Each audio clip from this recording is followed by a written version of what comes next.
ನಾರಾಯಣಂ ಸುರಗುರುಂ ಜಗದೇಕನಾಥಂ ಭಕ್ತಪ್ರಿಯಂ ಸಕಲಲೋಕನಮಸ್ಕೃತಂ ಚ ತ್ರೈಗುಣ್ಯವರ್ಜಿತಮಜಂ ವಿಭುಮಾದ್ಯಮೀಶಂ ವಂದೇ ಭವಘ್ನಮಮರಾಸುರಸಿದ್ಧವಂದ್ಯಂ ನಾರಾಯಣೇ ತ್ವೇಕಮನಾವಸಾಮಿ ಸರ್ವೇಣ ಭಾವೇನ ಶರೀರಭೂತ ತಸ್ಮಿನ್ ಹಿ ಧರ್ಮಸ್ಸು ಮಹಾನ್ಯವಿಷ್ಟೋ ಬ್ರಹ್ಮಣ್ಯತಾ ಚಾತ್ರ ತಥಾ ಪ್ರಿಯತ್ವಂ ವಾಯುರ್ಭೀಮೋ ಭೀಮನಾದೋ ಮಹೋಜಾಃ ಸರ್ವೇಷಾಂ ಚ ಪ್ರಾಣಿನಾಂ ಪ್ರಾಣಭೂತಃ ಅನಾವೃತ್ತಿರ್ದೇಹಿನಾಂ ದೇಹಪಾತೆ ತಸ್ಮಾದ್ ವಾಯುರ್ದೇವದೇವೋ ವಿಶಿಷ್ಟಃ.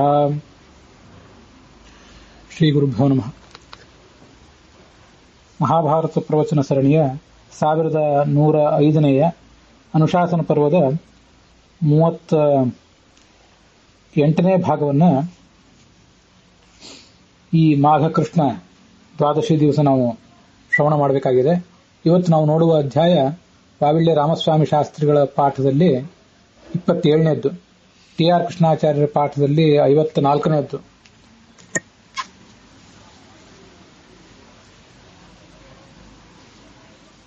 ವೈಷ್ಣವ ಪಾಠದಲ್ಲಿ 47ನೇ ಅಧ್ಯಾಯ ಇದು. ಈ ಕೆಲವು ಅಧ್ಯಾಯಗಳು ಉತ್ತರ ಭಾರತದ ಗೀತಾ ಪ್ರೆಸ್ಸಿನ ಪಾಠದಲ್ಲಿ, ಕನ್ನಡದ ಭಾರತ ದರ್ಶನ ಪ್ರಕಾಶನದಲ್ಲಿ ನಮಗೆ ಕಾಣುವುದಿಲ್ಲ.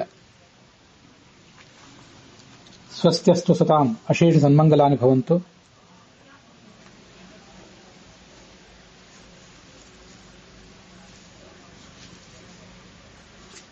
ಯುಧಿಷ್ಠಿರೇಣ ಭೀಷ್ಮಂ ಪ್ರತಿ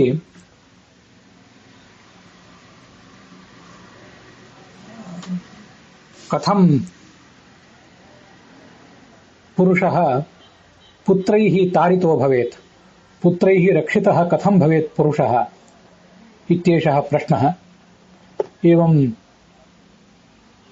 ಭೀಷ್ಮೇಣ ಯುಧಿಷ್ಠಿರಂ ಪ್ರತಿ ಯುಗತ ಚತುಷ್ಟಯ ಧರ್ಮಾದಿ ಪ್ರತಿಪಾದನ ರೂಪಂ ಮಾರ್ಕಂಡೇಯ ನಾರದ ಸಂವಾದ ರೂಪಂ ಪ್ರಕರಣಂ ಅದ್ಯ ಪ್ರಸ್ತೂಯತೆ. ಗತೇ ದಿವಸೆ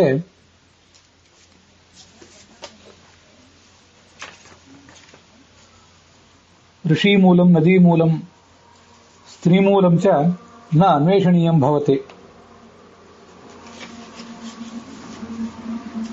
ಕದಾಚಿತ್ ಜ್ಯೇಷ್ಠಾಃ ಋಷಯಃ ವೇದಜ್ಞಾಃ ಅಪಿ ಹೀನಯೋನಿಷು ಜಾತಾಃ ಇತಿ ಪುರಾಣೇಷು ದೃಶ್ಯಂತೆ. ಕೇಚಿತ್ ಜಡೇಷ್ವಪಿ ವಸ್ತುಷು ಜಾತಾಃ ಇತ್ಯಪಿ ಸಂವರ್ಣ್ಯತೆ.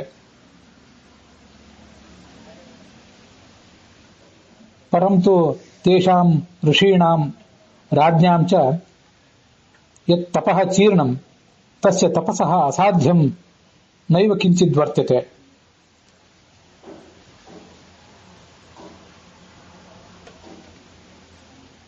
ಯಥಾ ಸರ್ವಗತಃ ಅಗ್ನಿಃ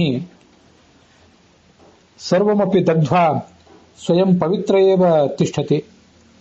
ಏವಂ ಮಹಾತ್ಮಸು ವರ್ತಮಾನಂ ತೇಜಃ ಸರ್ವಾನಪಿ ದೋಷಾನ್ ದಗ್ಧುಂ ಪ್ರಭವತಿ. ಇತ್ಯೇಷಃ ವಿಷಯಃ ಗತೇ ದಿವಸೆ ಸಮವರ್ಣಿತ.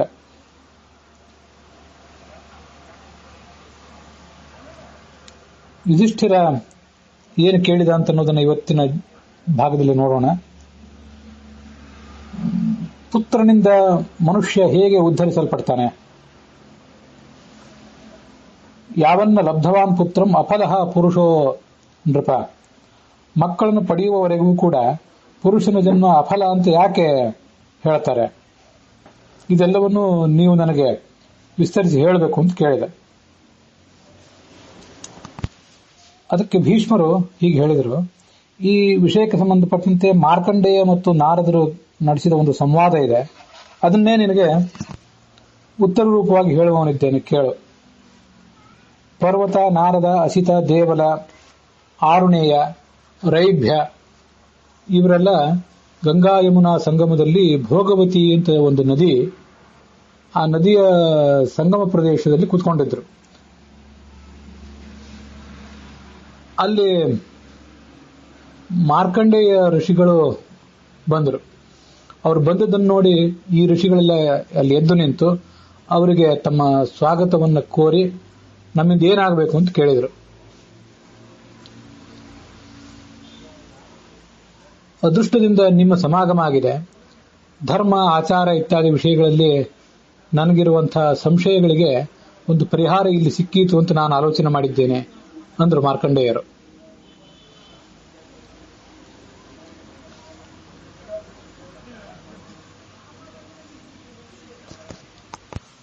ಕೃತಯುಗದಲ್ಲಿ ರುಜುವಾದಂತಹ ಪರಿಪೂರ್ಣವಾದಂತಹ ಧರ್ಮ ಇತ್ತು. ಕೃತಯುಗ ಮುಗಿದಾಗ ಆ ಧರ್ಮ ಕ್ಷೀಣಿಸ್ತಾ ಬಂದಿತು. ಯುಗ ಯುಗ ಮುಂದುವರೆದಾಗ ಆ ಧರ್ಮಗಳೆಲ್ಲ ಕ್ಷೀಣ ಆಗ್ತಾವಲ್ಲ. ಮಹರ್ಷಿಗಳಾದಂತಹ ನೀವು ಇದರ ಬಗ್ಗೆ ನನಗೆ ಸರಿಯಾಗಿ ಉತ್ತರಿಸಬೇಕು. ಆಗ ಅಲ್ಲಿರುವಂತಹ ಋಷಿಗಳು ನಾರದರಿಗೆ ಈ ತರ ಹೇಳಿದ್ರಂತೆ, ನೀವು ಎಲ್ಲವನ್ನೂ ಬಂದವರು, ಎಲ್ಲವನ್ನೂ ಬಲ್ಲವರಾಗಿದ್ದೀರಿ, ಈ ಸಂಶಯಗಳನ್ನು ನೀವೇ ಪರಿಹರಿಸಬೇಕು, ತಿಳಿಸಿ ಅಂತ ಅವರು ಕೇಳಿಕೊಂಡ್ರು. ಆಗ ನಾರದರು ಅಲ್ಲಿರುವಂತಹ ಋಷಿಗಳ ಸಮ್ಮತಿಯನ್ನು ಪಡೆದರು. ಮತ್ತೆ ಮಾರ್ಕಂಡೇಯರನ್ನು ಹೀಗೆ ಮಾತಾಡಿಸಿದ್ರಂತೆ. ದೀರ್ಘಾಯೋ ತಪಸಾ ದೀಪ್ತ, ಮಾರ್ಕಂಡೇಯರೇ, ನೀವು ಗಾಢವಾದ ತಪಸ್ಸನ್ನು ಮಾಡಿದ್ದೀರಿ, ಶಾಸ್ತ್ರಗಳನ್ನೆಲ್ಲ ಬಲ್ಲವರಾಗಿದ್ದೀರಿ, ದೀರ್ಘಾಯುಷ್ಯ ಉಳ್ಳವರಾಗಿದ್ದೀರಿ. ತಮಗೆ ಯಾವ ಸಂಶಯ ಇದೆ ಅಂತ ಅನ್ನೋದನ್ನು ನಿರ್ದಿಷ್ಟವಾಗಿ ನನಗೆ ತಿಳಿಸಿದರೆ ನಾನು ಅದನ್ನು ಹೇಳ್ತೀನಿ. ತದಹಂ ಕಥಯಿಷ್ಯಾಮಿ. ಮಾರ್ಕಂಡೇಯರು ಕೇಳಿದ್ರು, ಯುಗ ಯುಗಗಳು ಮುಂದುವರೆದಾಗ ಧರ್ಮ ಸೇತು ಪ್ರಣಶ್ಯತಿ, ಧರ್ಮಕ್ಕೆ ಒಂದು ಧರ್ಮರೂಪವಾದ ಸೇತುವೆಯನ್ನು ನಮ್ಮನ್ನ ಈ ದಡದಿಂದ ಆ ದಡಕ್ಕೆ ಪಾರು ಮಾಡುವಂಥದ್ದು ಇರ್ತದೆ, ಅದು ನಷ್ಟವಾಗಿ ಬಿಡ್ತದಲ್ಲ. ಆಗ ಧರ್ಮದ ಹೆಸರಿನಲ್ಲಿ ಅನೇಕ ಅಧರ್ಮಗಳೆಲ್ಲ ಕಾಲಿಡ್ತವೆ. ಈ ಅಧರ್ಮಗಳಿಂದ ನನ್ನನ್ನು ಕಾಪಾಡಿಕೊಂಡು, ಒಟ್ಟಾರೆ ಸಾಧಕರು ತಮ್ಮನ್ನು ಕಾಪಾಡಿಕೊಂಡು ಧರ್ಮವನ್ನು ಸಾಧಿಸುವುದು ಹೇಗೆ, ಇದರ ಬಗ್ಗೆ ನೀವು ವಿಸ್ತೃತವಾಗಿ ನನಗೆ ಹೇಳಬೇಕು ಅಂತ ಕೇಳ್ಕೊಂಡ್ರು. ಆಗ ನಾರದರು ಹೇಳಿಕ್ ತೊಡಗಿದ್ರು, ಕೃತಯುಗದಲ್ಲಿ 4 ಪಾದದ ಧರ್ಮ ಇತ್ತು. ಕಾಲಕ್ರಮೇಣ 4 ಪಾದಗಳಲ್ಲಿ ಊನತೆ ಬಂದಿತು.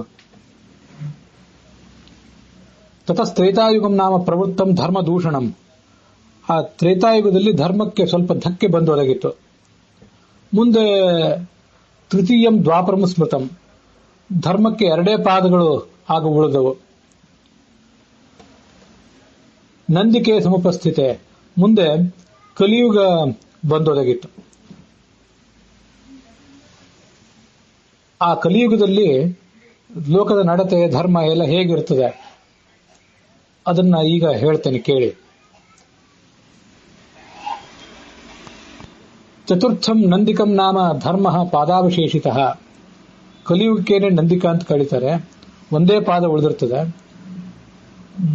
ಈ ಎಲ್ಲಾ ವ್ಯಕ್ತಿಗಳಿಗೂ ಕೂಡ ಪ್ರಜ್ಞೆ ಅಲ್ಪವಾಗಿರ್ತದೆ, ಆಯುಷ್ಯ ಅಲ್ಪವಾಗಿರ್ತದೆ, ಅಲ್ಪ ಪ್ರಾಣ, ಧನಸ್ಸು ಮೊದಲಾದ ಮನಸ್ಸು, ಅವರ ಧನ ಇರ್ತದೆ. ಧರ್ಮಾಚಾರದಿಂದ ಅವರು ತಾವೇ ದೂರ ಆಗಿಬಿಡ್ತಾರೆ. ಮಾರ್ಕಂಡೇಯರು ಕೇಳಿದ್ರು, ಆ ಪ್ರಸಂಗದಲ್ಲಿ ಈ ಹವ್ಯ ಕವ್ಯ ಮೊದಲಾದ ಕ್ರಿಯೆಗಳೆಲ್ಲ ಭ್ರಷ್ಟ ಆಗೋದಿಲ್ಲೇನೋ? ಅದಕ್ಕೆ ನಾರದರು ಉತ್ತರ ಹೇಳಿದ್ರು, ಮಂತ್ರಪೂತಂ ಸದಾ ಹವ್ಯಂ ಕವ್ಯಂ ಚೈವ ವಿನಶ್ಯತಿ.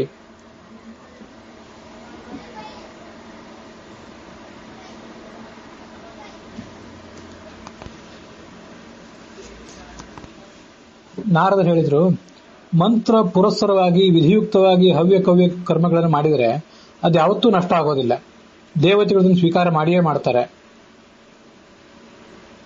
ಅಂಥ ವ್ಯಕ್ತಿ, ಅದರ ಯಜಮಾನ, ಎಲ್ಲ ಕಾಮಗಳನ್ನು ಪಡ್ಕೊಳ್ತಾನೆ. ಮತ್ತೆ ಸ್ವರ್ಗ ಮೋಕ್ಷ ಮೊದಲಾದ ಕಡೆ ಉನ್ನತ ಸ್ಥಾನವನ್ನು ಪಡಿತಾನೆ. ಆಗ ಅವ್ರು ಕೇಳಿದ್ರು, 4 ವರ್ಣದವರು ಕೂಡ ಈ ಹವ್ಯ ಕವ್ಯ ಮೊದಲಾದವುಗಳಲ್ಲಿ ಭಾಗವಹಿಸ್ತಾರಲ್ಲ, ಮಂತ್ರಹೀನಂ ಅವಜ್ಞಾತಂ ತೇಷಾಂ ದತ್ತಂ ಕ್ವಗಚ್ಚತಿ.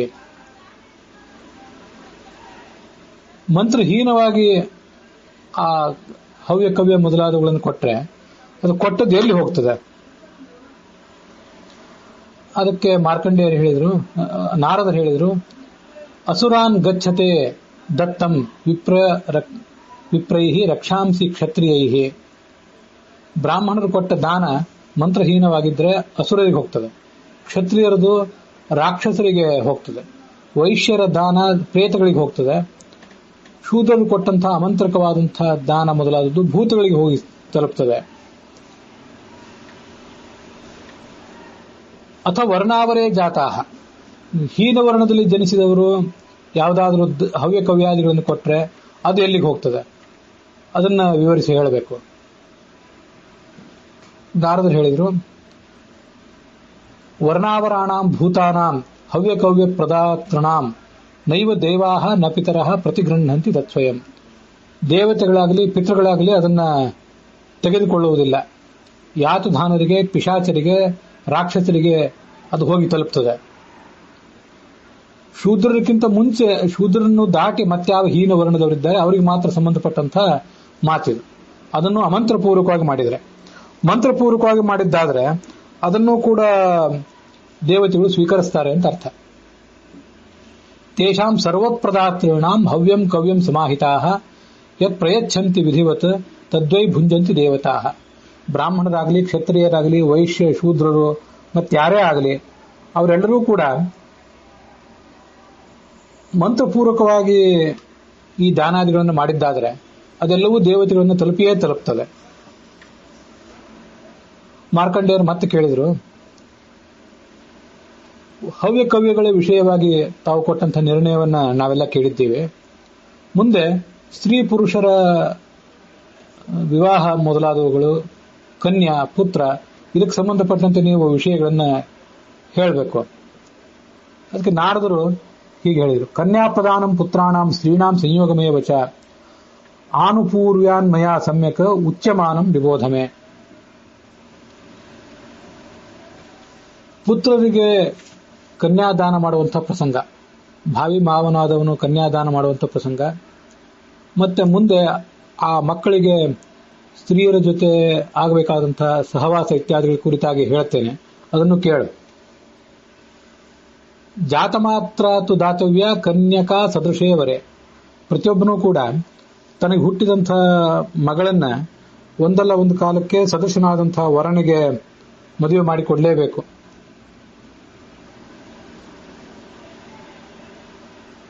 ಸರಿಯಾದ ಕಾಲದಲ್ಲಿ ಕನ್ಯಾದಾನ ಮಾಡಿದರೆ ಅವನಿಗೂ ಅದರಿಂದ ಪುಣ್ಯ ಇದೆ.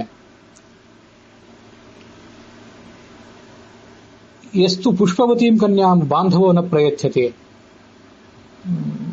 ಪುಷ್ಪವತಿ ಆದಂಥ, ಋತುಮತಿ ಆದ ಮೇಲೂ ಕೂಡ ಅವಳ ಮದುವೆ ಇನ್ನೂ ಆಗಿಲ್ಲದೆ ಹೋದ್ರೆ ಅವರ ಬಂಧುಗಳು, ತಂದೆ, ಅಣ್ಣ ಮೊದಲಾದವರು, ಹಿರಿಯರು, ಅವರೆಲ್ಲರಿಗೂ ಭ್ರೂಣ ಹತ್ಯಾ ದೋಷ ಇದೆ. ಮಾಸಿ ಮಾಸಿ ಗತೆ ಬಂಧು ತಸ್ಯಾಹ ಭ್ರೌಣಘ್ನ ಮಾಪ್ನುತೆ. ಇದಕ್ಕೆ ಸಂಬಂಧಪಟ್ಟಂತೆ ಒಂದು ಸ್ಮೃತಿಯ ಮಾತು ಕೂಡ ನನಗೀಗ ನೆನಪಿಗೆ ಬರ್ತದೆ. ಪಿತುರ್ಗೃಹೇಚ ಯಾ ಕನ್ಯಾ ರಜಃ ಪಶ್ಯತ್ಯ ಸಂಸ್ಕೃತ ಭ್ರೂಣ ಹತ್ಯಾ ಪಿತುಸ್ತಸ್ಯಾಹ ಸಾ ಕನ್ಯಾ ವೃಷಲೀ ಸ್ಮೃತ ಅಂತ. ತಂದೆಯ ಮನೆಯಲ್ಲಿ ಒಬ್ಬಳು ಋತುಮತಿ ಆದರೆ, ಇನ್ನೂ ಅವಳದು ಮದುವೆ ಆಗಿಲ್ಲ, ತಂದೆ ಮನೆಯಲ್ಲೇ ಅವಳು ಋತುಮತಿ ಆಗಿಬಿಟ್ರೆ ಆ ತಂದೆಗೆ ದೊಡ್ಡ ದೋಷ ಇದೆ. ಭ್ರೂಣ ಹತ್ಯಾ ಪಿತುಸ್ತಸ್ಯಾಹ, ತಂದೆಗೆ ಭ್ರೂಣ ಹತ್ಯಾ ದೋಷ ಇದೆ. ಮುಂದೆ ಅಂಥವಳನ್ನ, ವಯಸ್ಕಳನ್ನ ಮದುವೆ ಮಾಡಿಕೊಂಡಂತಹ ಗಂಡನಿಗೂ ಕೂಡ ಸರಿಯಾಗಿ ಬ್ರಾಹ್ಮಣತ್ವ ಬರೋದಿಲ್ಲ. ಅವನನ್ನ ವೃಷಧೀಪತಿ, ಶೂದ್ರಪತಿ ಅಂತ ಕರೀತಾರೆ. ಆದ್ರಿಂದ ಅವರು ಋತುಮತಿಯರಾಗುವುದಕ್ಕಿಂತ ಮುಂಚೆನೇ ಮದುವೆ ಮಾಡಿಕೊಡ್ಬೇಕು. ಗಂಡನ ಮನೆಯಲ್ಲೇ ಆಕೆ ಋತುಮತಿ ಆಗಬೇಕು ಅನ್ನುವಂಥ ಒಂದು ಉದ್ದೇಶ ಕೆಲವು ಶಾಸ್ತ್ರಗಳಲ್ಲಿ ಕೇಳಿ ಬರ್ತದೆ. ಕಾಲಕ್ರಮೇಣ ಅಂಥವನ್ನೆಲ್ಲ ವಿದ್ವಾಂಸರಾದವರು, ಸಮಾಜದ ಮುಖಂಡರಾದವರೇ ನಿರಾಕರಣೆ ಮಾಡಿರುವುದು ಕೂಡ ಶಾಸ್ತ್ರದ ರೀತಿಯಿಂದಲ್ಲ. ಶಾಸ್ತ್ರದಲ್ಲಿ ಅದಕ್ಕೆ ಸಮ್ಮತಿ ಇದೆ ಅಂತ ನಿರಾಕರಣೆ ಮಾಡ್ತೇವೆ ಅಂತಲ್ಲ. ಶಾಸ್ತ್ರ ಏನನ್ನೇ ಹೇಳಿ ಅದನ್ನು ಈಗಿನ ಕಾಲಕ್ಕೆ ಮಾಡಿದರೆ ಅದು ಅನೇಕ ಅನರ್ಥಗಳಿಗೆ ಕಾರಣ ಆಗ್ತದೆ. ಅದರಿಂದ ಅದು ಬೇಡ ಅಂತ ಹೇಳಿ ಬಹಳ ಸದಾಚಾರವಂತರಾದವರು, ನನಗಿಂತಲೂ ಹೆಚ್ಚು ಸದಾಚಾರವಂತರಾದವರೇ ಇದನ್ನು ಹೇಳಿದ್ದನ್ನ ನಾನು ಕೇಳಿದ್ದೇನೆ. ಹಾಗಾಗಿ ಯಾರಾದರೂ ಕನ್ಯಾ ವಿವಾಹ ಮಾಡಿಕೊಡ್ಬೇಕಾಗಿದೆ ತಮ್ಮ ಮಕ್ಕಳನ್ನ ಅಂತ ಉದ್ದೇಶಪಟ್ಟವರನ್ನ ಹಾಗೆ ಮಾಡಬೇಡಿ, ಅದಕ್ಕೆ ನಮ್ಮ ಸಮ್ಮತಿ ಇಲ್ಲ, ಅದಕ್ಕೆ ನಮ್ಮ ಆಶೀರ್ವಾದವೂ ಕೂಡ ಇಲ್ಲ ಅಂತ ವಿದ್ವಾಂಸರು ಹೇಳಿದ್ದನ್ನ ನಾನೇ ಅನೇಕ ಬಾರಿ ಕೇಳಿದ್ದೇನೆ. ಯಸ್ತು ಕನ್ಯಾಂ ಗೃಹೇ ರುಂಧ್ಯಾತ್ ಗ್ರಾಮ್ಯೈ ಭೋಗ ವಿವರ್ಜಿತಾಂ ಅವಧ್ಯಾತಃ ಸ ಕನ್ಯಾಯಾಃ ಬಂಧುಃ ಪ್ರಾಪ್ನೋತಿ ಭ್ರೂಣಃ. ಕನ್ಯೆ ಬೇಗ ಮದುವೆ ಆಗಬೇಕು, ಮತ್ತೆ ಆ ಸಾಂಸಾರಿಕ ಸುಖವನ್ನು ಕೂಡ ಅವಳು ಸವಿಬೇಕು. ಇಲ್ಲದೆ ಹೋದ್ರೆ ಆ ಕನ್ಯೆ ತನ್ನ ಆ ಅಣ್ಣ ತಮ್ಮಂದರು ಮತ್ತೆ ತನ್ನ ತಂದೆ, ಆ ಗುರು ಹಿರಿಯರು ಮೊದಲಾದವರು ಏನಿರ್ತಾರೆ ಅವರನ್ನೇ ಅವಳು ತಿರಸ್ಕಾರ ಮಾಡ್ತಾಳೆ, ನಾನು ನಿನ್ನೂ ಮದುವೆ ಮಾಡಿ ಕೊಟ್ಟಿಲ್ವಲ್ಲ ಅಂತ.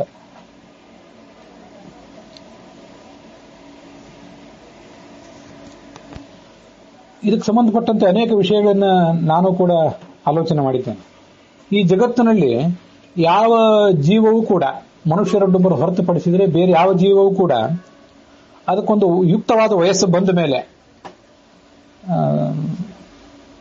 ಸ್ತ್ರೀ ಸಂಗಮವನ್ನ, ಗಂಡು ಪ್ರಾಣಿಗಳೇ ಆಗಲಿ ಹೆಣ್ಣು ಪ್ರಾಣಿಗಳೇ ಆಗಲಿ, ತಾವು ಉಚಿತವಾದ ಸಂಗಾತಿಯನ್ನು ಪಡ್ಕೊಂಡು ಸಂತಾನೋತ್ಪಾದನೆಗೆ ತೊಡಗೇ ಬಿಡ್ತವೆ. ಯಾವ ಪ್ರಾಣಿಯೂ ಕೂಡ ಈ ಮನುಷ್ಯನಂತೆ ಈ ತರ ದೀರ್ಘಕಾಲ ಕಾಯೋದಿಲ್ಲ. ಧರ್ಮ, ಶಿಕ್ಷಣ, ಉದ್ಯೋಗ ಇತ್ಯಾದಿಗಳ ಹೆಸರಿನಲ್ಲಿ ಯಾವ ಪ್ರಾಣಿಯೂ ಕೂಡ ದೀರ್ಘವಾಗಿ ಕಾಯುವುದು ಸಮಾಜದಲ್ಲಿ ಕಂಡಿಲ್ಲ. ಮನುಷ್ಯನೊಬ್ಬನಿಗೆ ಮಾತ್ರ ಅನೇಕ ಕಟ್ಟುಪಾಡುಗಳಿವೆ. ಶಿಕ್ಷಣಕ್ಕಾಗಿ ದೀರ್ಘಕಾಲ ಆತ ಗಂಡಾಗ್ಲಿ ಹೆಣ್ಣಾಗ್ಲಿ ಯುಕ್ತ ವಯಸ್ಸಿಗೆ ಬಂದ ಮೇಲೂ ಕೂಡ ವಿವಾಹಿತನಾಗದೇ ಇರಬೇಕಾಗ್ತದೆ. ಮತ್ತೆ ಶಿಕ್ಷಣ ದೊರೆತ ಮೇಲೂ ಕೂಡ ಉದ್ಯೋಗಕ್ಕಾಗಿ ದೀರ್ಘಕಾಲ ಇರಬೇಕಾಗ್ತದೆ. ಮದುವೆ ವಯಸ್ಸನ್ನ ಗಂಡಸು ಮತ್ತು ಹೆಂಗಸು ಇಬ್ಬರೂ ಕೂಡ ಮುಂದೂಡ್ತಾ ಇದ್ದಾರೆ. ಆದ್ರಿಂದ ಅನೇಕ ಮಾನಸಿಕ ದೈಹಿಕ ಸಮಸ್ಯೆಗಳಾಗ್ತಾ ಇರೋದು ಕೂಡ ಕಂಡು ಬಂದಿದೆ. ಶರೀರ ಪ್ರೌಢವಾದಂತೆ ಅದಕ್ಕೆ ತನ್ನ ಆ ನೈಸರ್ಗಿಕವಾದಂತಹ ಅಭಿಲಾಷೆಗಳನ್ನು ತಡ್ಕೊಳ್ಳುವಂತಹ ಶಕ್ತಿ ಇರೋದಿಲ್ಲ. ಅದರಿಂದ ಅನೇಕ ಅನರ್ಥಗಳು ಆಗ್ತಾ ಇರೋದು, ಅನ್ಯಾಯದ ಅಧಾರ್ಮಿಕ ಸಂಬಂಧಗಳು ಆಗ್ತಾ ಇರೋದು, ಇದನ್ನೆಲ್ಲ ನಾವು ನೋಡ್ತಾ ಇದ್ವಿ. ಇದನ್ನ ಯಾಕೆ ಹೇಳಿದೆ ಅಂದ್ರೆ ಗ್ರಾಮ್ಯೈಹಿ ಭೋಗೈಹಿ ವಿವರ್ಜಿತಾಂ. ಯಾವ್ಯಾವ ಕಾಲಕ್ಕೆ ಸ್ತ್ರೀಗಾಗಲಿ ಪುರುಷನಿಗಾಗಲಿ ತತ್ಕಾಲೋಚಿತವಾದ ಸುಖ ಸಿಗಬೇಕೋ ಆ ಸುಖದಿಂದ ಅವರು ವಂಚಿತರಾಗಬಾರದು. ಆ ವಂಚಿತರಾಗದೇ ಇರುವಂತೆ ಮಾಡುವ ಜವಾಬ್ದಾರಿ ತಂದೆಗಿರ್ತದೆ ಅಂತ ಅದರ ಅರ್ಥ. ಆದ್ರಿಂದಲೇ ಅವಳು ಋತುಮತಿ ಆಗುವುದಕ್ಕಿಂತ ಮುಂಚೆನೆ ಅವಳನ್ನ ಮದುವೆ ಮಾಡಿ ಕೊಡಬೇಕು ಅಂತ ಶಾಸ್ತ್ರ ಹೇಳ್ತದೆ. ಋತುಮತಿ ಆಗೋಕ್ಕಿಂತ ಮುಂಚೆನೇ ಮದುವೆ ಮಾಡಿಕೊಡಬೇಕು ಅಂತ ಅನ್ನೋದು ಆ ಶಾಸ್ತ್ರದ ಮಾತು ಇವತ್ತು ನಮಗೆ ಒಪ್ಪಿಗೆ ಆಗದೇ ಇರಬಹುದು. ಆದರೂ ಯುಕ್ತ ಕಾಲಕ್ಕೆ ಅವಳನ್ನು ಮದುವೆ ಮಾಡಿಕೊಡ್ಲೇಬೇಕು. ಅದನ್ನು ಮಾತ್ರ ಎಲ್ಲರೂ ಒಪ್ಪಲೇಬೇಕಾದದ್ದು. ಆದರೆ ಯುಕ್ತ ಕಾಲ ಅಂದ್ರೆ ಯಾವುದು? ಸರ್ಕಾರ ಹೇಳುವಂತೆ, ಸರ್ಕಾರಿ ನಿಯಮಗಳು, ಕಾನೂನುಗಳು ಹೇಳುವಂತೆ ಹೆಣ್ಣಿಗೆ 18, ಗಂಡಿಗೆ 21 ಅಂತ ಅರ್ಥವೇ? ಅಥವಾ ಗಂಡು ಹೆಣ್ಣು ಅದನ್ನು ತಾವೇ ತೀರ್ಮಾನ ಮಾಡಬೇಕೆ? ಈಗಿನ ಕಾನೂನಿನಲ್ಲಿ ಅದನ್ನು ತಾವೇ ತೀರ್ಮಾನ ಮಾಡ್ತಿದ್ದಾರೆ. ತಾವೇ ತೀರ್ಮಾನ ಮಾಡಿ ಬಹಳ ದೀರ್ಘಕಾಲ ಅವಿವಾಹಿತರಾಗಿ ಉಳಿದು ಅನೇಕ ಸಮಸ್ಯೆಗಳಿಗೆ ತಾವೂ ಈಡಾಗ್ತಾ ಇದ್ದಾರೆ. ಮತ್ತೆ ಸಮಾಜಕ್ಕೆ ಕೂಡ ಅದರಿಂದ ಅನೇಕ ಸಮಸ್ಯೆಗಳು ಬರೋದನ್ನು ನಾವು ನೋಡ್ತಿದ್ದೇವೆ. ಇದೆಲ್ಲ ನಾವು ಗ್ರಾಮ್ಯ ಭೋಗ ವಿವರ್ಜಿತರಾಗುವ ಕಾರಣದಿಂದಾಗಿ ಆಗ್ತಾ ಇರುವಂಥದ್ದು. ಯುಕ್ತ ಕಾಲದಲ್ಲಿ ಪ್ರತಿಯೊಬ್ಬರು ಕೂಡ ಮದುವೆ ಆಗಿದ್ದಾದ್ರೆ ಅನೇಕ ಸಮಸ್ಯೆಗಳು ಬರುವುದಿಲ್ಲ ಅಂತ ನಾವು ತಿಳ್ಕೊಳ್ಬೇಕು. ತೀರಾ 12, 13ನೇ ವಯಸ್ಸಿನಲ್ಲಿ ಮದುವೆ ಆಗೋದನ್ನ ಯುಕ್ತ ಕಾಲ ಅಂತ ನಾವು ಪರಿಗಣಿಸದೇ ಇರಬಹುದು. ಆದರೂ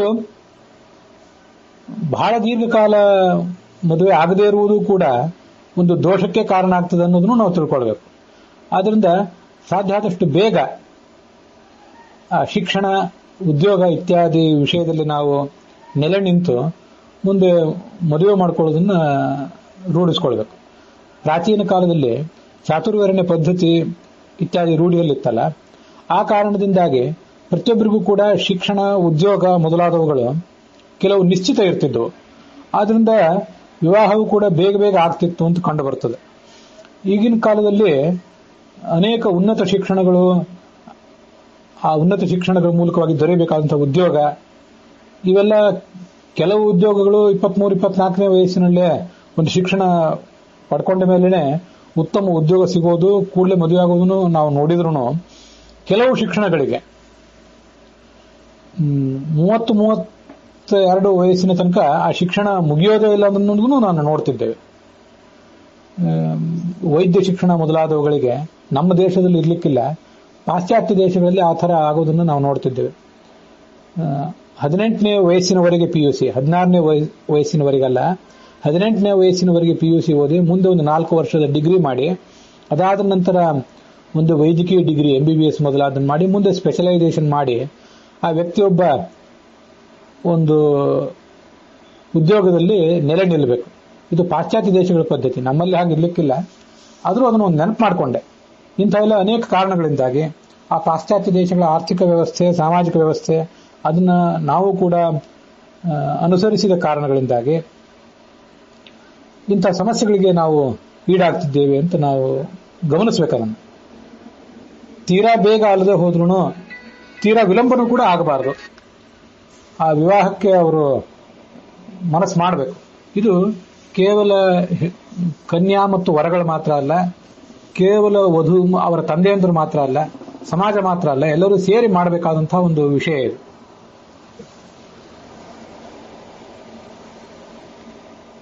ದೂಷಿತ ಪಾಣಿಮಾತ್ರೇಣ ಮೃತೆ ಭರ್ತರಿದಾರಿಕ ಸಂಸ್ಕಾರಂ ಲಭತೆ ನಾರಿ ದ್ವಿತೀಯಾಸ ಪುನಃಪತೋ. ಇದೊಂದು ವಿಶಿಷ್ಟವಾದಂತಹ ಸಂಗತಿಯನ್ನು ಇಲ್ಲಿ ವರ್ಣನೆ ಮಾಡಿದ್ದಾರೆ. ಅದನ್ನು ಕೂಡ ನಾವು ಪರಾಮರ್ಶಕ್ಕೆ ತಗೊಳ್ಬೇಕು.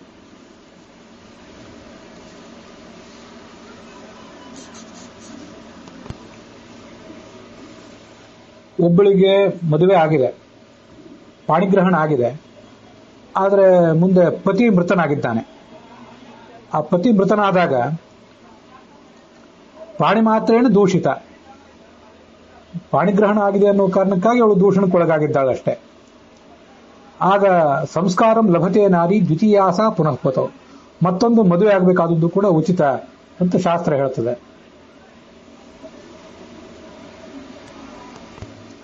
ಇದಕ್ಕೆ ಸಂವಾದಿ ಆಗುವಂತಹ ಮಾತೊಂದು ಬೇರೆ ಕಡೆ ಅನೇಕ ಕಡೆ ಕೇಳಿ ಬರ್ತದೆ. ದತ್ತಾಕ್ಷತಾಯ ಕನ್ಯಾಯ ಪುನರ್ದಾನಂ ವರಾಯಚ.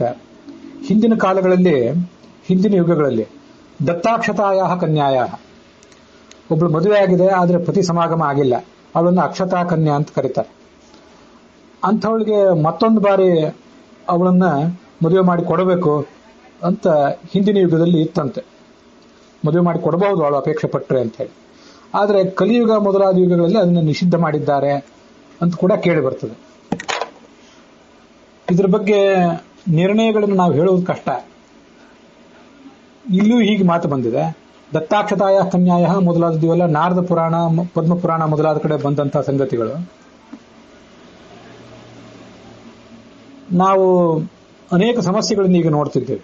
ತೀರಾ ಸಣ್ಣ ವಯಸ್ಸಿನಲ್ಲಿ ವಿಧವೆ ಆದಂತಹ ಸ್ತ್ರೀ ಎದುರಿಸುವಂತಹ ಅನೇಕ ಸಮಸ್ಯೆಗಳನ್ನು ಕೂಡ ನೋಡ್ತಿದ್ದೇವೆ. ಧಾರ್ಮಿಕ ಕಟ್ಟುಪಾಡುಗಳ ಮೂಲಕ ಅವಳನ್ನ ಕಟ್ಟಿ ಹಾಕ್ತಿರೋದನ್ನು ಕೂಡ ನಾವು ನೋಡ್ತಿದ್ದೇವೆ. ಅಂಥವರಿಗೆ, ಅನೇಕ ವಿಧವಾ ಸ್ತ್ರೀಯರಿಗೆ ಸಮಾಜದಲ್ಲಿ, ಕುಟುಂಬದಲ್ಲಿ ಕೂಡ ಏನೂ ಮನ್ನಣೆ ಇಲ್ಲದಂತಾಗಿ ಅವರು ಅನಾಥವಾದಂತಹ ಬಾಳನ್ನು ಬದುಕಬೇಕಾಗಿದೆ. ವೃಂದಾವನ, ಮಥುರಾ ಮೊದಲಾದ ಕಡೆಗಳೇ ಅತ್ಯಂತ ಶ್ರೀಮಂತರು ಕೆಲವರು ನಡೆಸುವಂತಹ ಧರ್ಮಛತ್ರಗಳಲ್ಲಿ ಅವರು ಅವರ ಸಂಬಂಧಿಕರು ಅವರನ್ನು ತಗೊಂಡೋಗಿ ಬಿಟ್ಟು ಬಿಡ್ತಾರೆ. ಅಲ್ಲಿ ಅವರು ನಿತ್ಯ ಅಲ್ಲಿ ಕೊಡುವಂತಹ ಭಿಕ್ಷಾನ್ನವನ್ನು ಊಟ ಮಾಡಿ ಅನೇಕ ಅಹಿತಕರವಾದ ಕ್ಷಣಗಳನ್ನು ಕೂಡ ಎದುರಿಸಬೇಕಾಗ್ತದೆ. ಇನ್ನೂ ಯುವತಿಯರಾಗಿರ್ತಾರೆ, ಸಮಾಜದ ಕಣ್ಣು ಸರಿ ಇರೋದಿಲ್ಲ, ಅದನ್ನು ಅನೇಕ ಸಮಸ್ಯೆಗಳನ್ನು ಅವರು ಎದುರಿಸಬೇಕಾಗ್ತದೆ.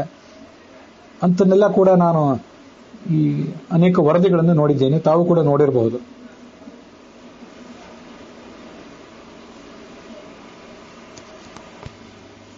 ನಾರದರು ಆ ಮಾತನ್ನು ಹೇಳ್ತಾರೆ. ಆ ಕನ್ಯೆಗೆ ಪುನರ್ಭೂ ಅಂತ ಹೆಸರು. ಮತ್ತೊಂದು ಬಾರಿ ಅವಳು ಮದುವೆ ಮಾಡಿಕೊಂಡ್ರೆ ಪುನರ್ಭೂರ್ ನಾಮ ಸಾ ಕನ್ಯಾ ಸಪುತ್ರ ಹವ್ಯ ಕವ್ಯದ. ಅವಳು ಮುಂದೆ ಮಕ್ಕಳನ್ನು ಪಡ್ಕೊಂಡು ಹವ್ಯ ಕವ್ಯ ಇತ್ಯಾದಿಗಳಿಗೆಲ್ಲದಕ್ಕೂ ಕೂಡ ಆ ಕ್ರಿಯೆಗಳಲ್ಲಿ ಭಾಗವಹಿಸಲಿಕ್ಕೆ ಅರ್ಹಳಾಗ್ತಾಳೆ. ಹವ್ಯ ಕವ್ಯದ, ಹವ್ಯ ಕವ್ಯಗಳ ದಾನಕ್ಕೆ ಅರ್ಹಳಾಗ್ತಾಳೆ ಅಂತ ಮಾತಿದೆಯಲ್ಲ. ತಾನೇ ದಾನ ಮಾಡ್ತಾಳೆ ಅಂತಿಲ್ಲ. ಯಾವತ್ತೂ ಕೂಡ ಸ್ತ್ರೀಯೊಬ್ಳು ತಾನೇ ಪಿಂಡ ಪ್ರದಾನ ಇತ್ಯಾದಿಗಳನ್ನೇನು ಮಾಡೋದಿಲ್ಲ. ಹಾಗೆ ತಾನೇ ಪೂಜೆ ಇತ್ಯಾದಿಗಳನ್ನು ಕೂಡ ಮಾಡೋದಿಲ್ಲ. ಹಾಗೆ ಮಾಡದೆ ಹೋದ್ರೂ ಕೂಡ ತನ್ನ ಯಜಮಾನ ಮೊದಲಾದವರು ತನ್ನ ಬಂಧುಗಳು ಮಾಡುವಂತಹ ಕವ್ಯ ಕ್ರಿಯೆಗಳಲ್ಲಿ ಅಡಿಗೆ ಮಾಡುವುದು ಮೊದಲಾದ ಕ್ರಿಯೆಗಳಲ್ಲಿ ಅವಳು ಭಾಗವಹಿಸಬಹುದು ಅಂತ ಅದರ ತಾತ್ಪರ್ಯ ಆಗ್ತದೆ. ಇದು ಒಂದು ಮುಖ. ಅದಲ್ಲದೇನೆ ಅಂಥವಳನ್ನು ಮದುವೆ ಮಾಡಿಕೊಂಡಿರುವಂತಹ ಪತಿ ಏನಿದ್ದಾನೆ, ಒಬ್ಬ ಪುರುಷ, ಅವನು ಸಪತ್ನೀಕನಾಗಿ ದಾನ ಸ್ವೀಕಾರಕ್ಕೂ ಕೂಡ ಯೋಗ್ಯನಾಗ್ತಾನೆ ಅಂತ ಇನ್ನೊಂದು ಅರ್ಥ ಆಗ್ತದೆ. ಅದೂಷ್ಯಾಸ ಪ್ರಸೂತೀಶು ಪ್ರಜಾನಾಂ ದಾರಕರ್ಮಣಿ. ಅಂಥವಳನ್ನ, ಎರಡನೇ ಮದುವೆ ಮಾಡಿಕೊಂಡವಳನ್ನ ಮದುವೆ ಮಾಡಿಕೊಂಡ ಕಾರಣಕ್ಕಾಗಿ ಅವಳನ್ನು ದೂಷಿಸಬಾರದು, ಮತ್ತೆ ಅವಳ ಸಂತಾನವನ್ನು ಕೂಡ ದೂಷಿಸಬಾರದು ಅಂತ ಅದರ ಅರ್ಥ. ಮಾರ್ಕಂಡೇಯರು ಕೇಳ್ತಾರೆ, ಯಾತು ಕನ್ಯಾ ಪ್ರಸೂಯೇತ ಗರ್ಭಿಣಿ ಯಾತು ವಾ ಭವೇತ್ ಕಥಂ ದಾರಕ್ರಿಯಾಂ ಭೂಯ ಸಾ ಭವೇ ದೃಷಿಸತ್ತಮ. ಇನ್ನೊಂದು ಮದುವೆ ಮಾಡ್ಕೊಳ್ಬಹುದು ಅಂತ ಅವಳು ಇನ್ನೊಂದು ಮದುವೆ ಮಾಡ್ಕೊಳ್ಬಹುದು ಅಂತ ನೀವು ಹೇಳಿದ್ರಲ್ಲ, ಅವಳು ಗರ್ಭಿಣಿ ಆಗಿದ್ದರೆ ಅಥವಾ ಒಂದು ಮಗುವನ್ನ ಹೆತ್ತಿದ್ದರೆ ಅಂಥವಳಿಗೆ ಮತ್ತೊಂದು ಮದುವೆ ಮಾಡಬಹುದೋ ಹೇಗೆ? ಈ ಶ್ಲೋಕ ನೋಡಿದ್ರೆ ಶ್ಲೋಕದ ಅನುವಾದ ಹೀಗಿದೆ, ಯಾವಳು ಕನ್ಯೆಯಾಗೇ ಪ್ರಸವಿಸ್ತಾಳೆ, ಯಾತು ಕನ್ಯಾ ಪ್ರಸೂಯೇತ, ಅಲ್ಲಿ ಕನ್ಯೆಯಾಗೇ ಪ್ರಸವಿಸ್ತಾಳೆ ಅಂತಿದೆಯಲ್ಲ, ಮದುವೆ ಆಗುವುದಕ್ಕಿಂತ ಮುಂಚೆನೆ ಇನ್ನೂ ಕನ್ಯೆಯಾಗಿದ್ದಾಗ ಅವಳು ಅಕ್ರಮ ಸಂಬಂಧದಿಂದ ಗರ್ಭಿಣಿಯಾಗಿ ಹೆತ್ತರೆ ಅವಳಿಗೆ ಮದುವೆ ಆಗೋದು ಹೇಗೆ ಅಂತ ಅಭಿಪ್ರಾಯನೋ, ಅಥವಾ ಮದುವೆ ಮಾಡ್ಕೊಂಡ್ಮೇಲೂ ಕೂಡ ಅನೇಕ ಸ್ತ್ರೀಯರನ್ನು ಕನ್ಯಾ ಅಂತಾನೆ ಕರೀತಾರೆ. ಕನ್ಯಾ ಅಂದ್ರೆ ಸಾಮಾನ್ಯವಾಗಿ ಒಬ್ಬ ಸ್ತ್ರೀ ಅಂತಾನೆ ಅರ್ಥ ಇದೆ. ಈಗ ಇಲ್ಲಿರುವ ಶಬ್ದ ಏನಿದೆಯಲ್ಲ, ಯಾತು ಕನ್ಯಾ ಪ್ರಸೂಯೇತ ಅಂತ, ಕನ್ಯೆಯಾಗಿದ್ದೆ ಮದುವೆ ಆಗೋದಕ್ಕಿಂತ ಮುಂಚೆನೆ ಅವಳು ಹೆತ್ತರೆ ಗರ್ಭಿಣಿ ಆದ್ರೆ ಅವಳಿಗೆ ಏನ್ ಮಾಡಬೇಕು, ಹಾಗಾದ್ರೆ ಅರ್ಥನೋ, ಅಥವಾ ಮದುವೆ ಆದ ಮೇಲೆ ಅವಳು ಗರ್ಭಿಣಿ ಆದರೆ ಅಥವಾ ಹೆತ್ತರೆ ಅವಳಿಗೆ ಮತ್ತೊಂದು ವಿವಾಹ ಹೇಗೆ ಮಾಡಬೇಕು, ಆ ಅರ್ಥನೋ, ಅದು ಅಲ್ಲಿ ಸ್ಪಷ್ಟ ಆಗೋದಿಲ್ಲ. ಆದ್ರೂ ಅವು ಎರಡು ನಮ್ಮ ಪ್ರಶ್ನೆಗಳೇ ಆಗಿವೆ. ಮಾರ್ಕಂಡೇಯರು ಆ ಪ್ರಶ್ನೆಗಳನ್ನು ಕೇಳಿದ್ದಾರೋ ಇಲ್ಲೋ ಗೊತ್ತಿಲ್ಲ, ನಮಗಂತೂ ಆ ಪ್ರಶ್ನೆಗಳು ಬಂದೇ ಬರ್ತವೆ. ತತ್ವಾರ್ಥ ನಿಶ್ಚಿತಂ ಶಬ್ದಂ ಕನ್ಯಕಾ ನಯತೆ ಅಗ್ನಯೇ.